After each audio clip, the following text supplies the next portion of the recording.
Magistrados. Alejandro Linares fue magistrado, fue presidente de la Corte Constitucional de Colombia. Doctor Linares, buenos días. Muy buenos días, Néstor. ¿Cómo va? ¿Usted qué opinión tiene de la emergencia económica decretada por el gobierno nacional? Bueno, yo creo, como señalaba el exministro Ocampo, lo que estamos discutiendo en este instante es los sistemas de frenos y contrapesos que existen en Colombia y fundamentalmente si cuando el Congreso niega una reforma tributaria la puede adoptar el gobierno por decreto. Es una discusión para mí profunda. A quienes lo han leído la columna de Héctor Riveros en La Silla Vacía se la recomiendo, porque lo que está en juego en el fondo es el principio de que no hay tributación sin representación, que es una conquista que se hizo en la Carta Magna cuando el rey era Juan sin tierra, en virtud de la cual pues los impuestos los debe decretar el órgano político por excelencia, el órgano democrático que es el Congreso de la República. En este caso, pues lo que se está haciendo es, se negó una reforma tributaria en el Congreso y la está sacando el gobierno por decreto. Entonces es una discusión muy profunda, ni siquiera es una discusión económica, yo creo que es una discusión de todo el sistema de separación de poderes y todo el sistema democrático colombiano. Yo diría, Néstor, que el tema para mí más importante es ver cuáles son los hechos sobrevinientes o cuál es la calamidad ¿Usted pública. ve algún hecho sobreviniente fuera de que no le aprobaron la reforma tributaria en el Congreso? Yo el único hecho sobreviniente que vi fue el viernes pasado que se emitieron estos 6.000 millones de dólares. Para mí fue un hecho sorpresivo.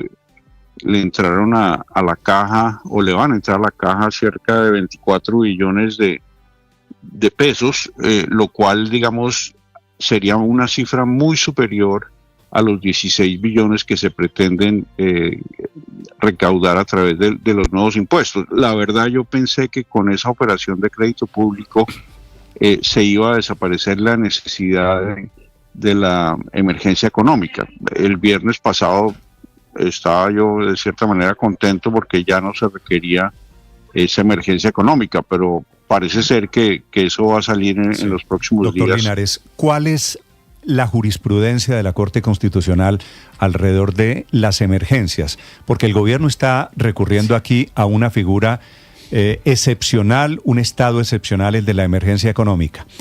¿Qué ha dicho la Corte Constitucional sobre ese tema en la historia reciente? No, en la historia reciente lo que ha dicho la Corte, con base en el artículo 215 de la Constitución, es que tiene que haber un hecho sobreviniente o incluso que pueda haber una calamidad pública, pero en este caso yo no veo cuáles son los hechos sobrevinientes. Realmente la jurisprudencia ha sido muy consistente, incluso cuando se decretó la emergencia económica y social en La Guajira. La Corte de cierta manera fue, yo diría que flexible, pero esta era la primera emergencia económica que decretaba el gobierno de Petro, y lo que era sobreviniente era el tema del cambio climático, y de cierta manera es algo muy discutible, pero en este caso específico, digamos, en esa ocasión, en la de La Guajira, la Corte de cierta manera limitó los efectos de esa emergencia derivada del cambio climático solo a las medidas relacionadas con el agua. Sí. En este caso específico es mucho más claro que negar una reforma tributaria en el Congreso no es un hecho sobreviniente y que justifica la declaratoria de emergencia económica y social. Doctor Linares, estamos ante varios hechos inusuales. Uno, que el gobierno intente pasar por encima del Congreso y que busque un esguince para demorar la decisión de la Corte frente a un estado de excepción como la emergencia económica. Pero el otro es la posibilidad latente de que la misma Corte convoque a una sala plena extraordinaria una vez le notifique el gobierno ese decreto de emergencia económica. ¿Eso es posible? ¿Sería posible que, teniendo en cuenta los tiempos, se suspendiera de inmediato provisionalmente la emergencia? ¿O cómo aplicaría todo esto teniendo en cuenta que ya estamos en vacancia judicial? Bueno, Ricardo, gracias por la pregunta, porque me permite decir que en mi opinión la Constitución no se puede ir de vacaciones.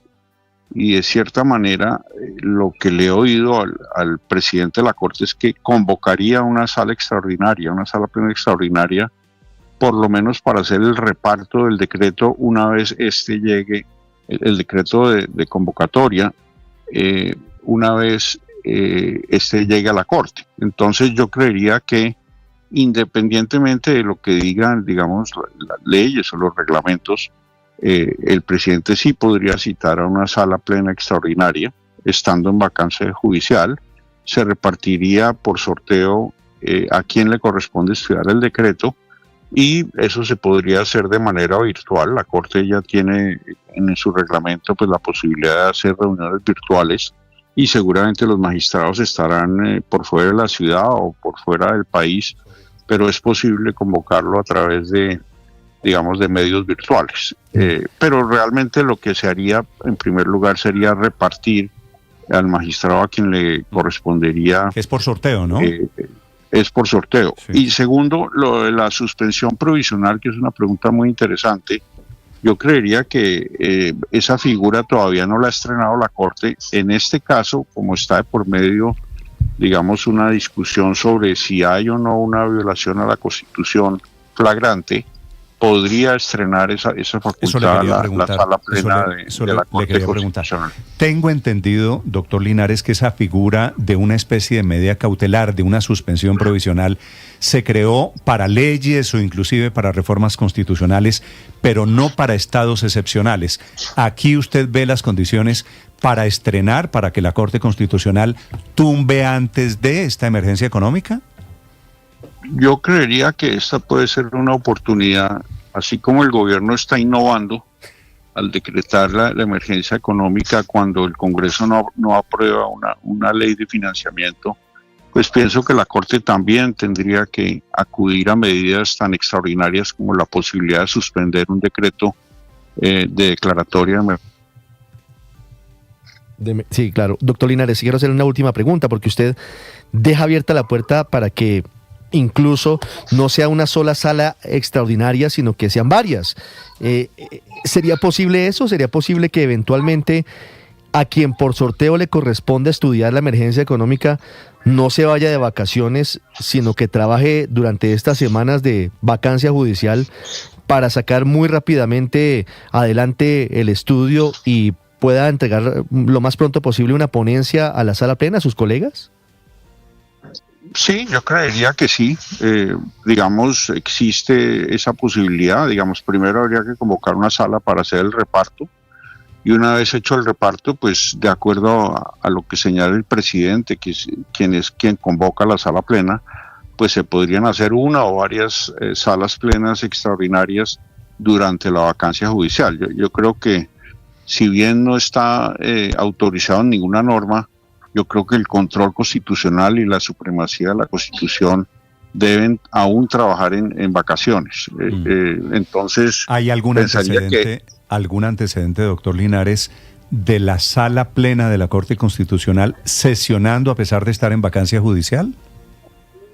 No, digamos, hay algunas decisiones que hablan de que no se pueden, suprimir los controles. Cuando ocurrió el tema del COVID, cuando el presidente Duque declaró la emergencia económica 2 veces en el tema del COVID, hubo una discusión jurídica sobre la vacancia judicial, y en ese momento la Corte determinó que de todos modos, los días feriados podrían incluso ser días en los cuales los jueces operen. No hay una discusión sobre ese tema. Sería la primera vez desde los 33 años que tiene la Corte Constitucional, pero yo vería que esa es una facultad que tiene el presidente de la Corte, quien ya indicó que convocaría a la sala plena para hacer el sorteo. De acuerdo, y eso debe ocurrir en cuestión de horas. Doctor Linares, una pregunta final. ¿Cómo ve usted las mayorías en la Corte Constitucional hoy? Pues Néstor, me pregunta un tema, yo no tengo bola de cristal, pero yo creería, conociendo a los magistrados, que todos son muy competentes, muy serios, muy institucionales, y yo creería que sería una decisión que se inclinaría en favor de señalar que no puede haber impuestos sin representación, y fundamentalmente lo que veo en el fondo es que cuando el Congreso niega una ley de financiamiento una vez aprobado el presupuesto, yo aplicaría el artículo 76 del Estatuto Orgánico del Presupuesto, que dice que en esa hipótesis lo que debe haber es o operaciones de crédito público o recortes a las apropiaciones presupuestales. Yo los invito a leer esa norma, el artículo 76 del Estatuto Orgánico del Presupuesto, que para mí le daría la salida a la Corte Constitucional. Vale, doctor Linares, un gusto saludarlo, gracias por acompañarnos. ¡Feliz Navidad! Lo mismo, Néstor. Chao. 8 de la mañana.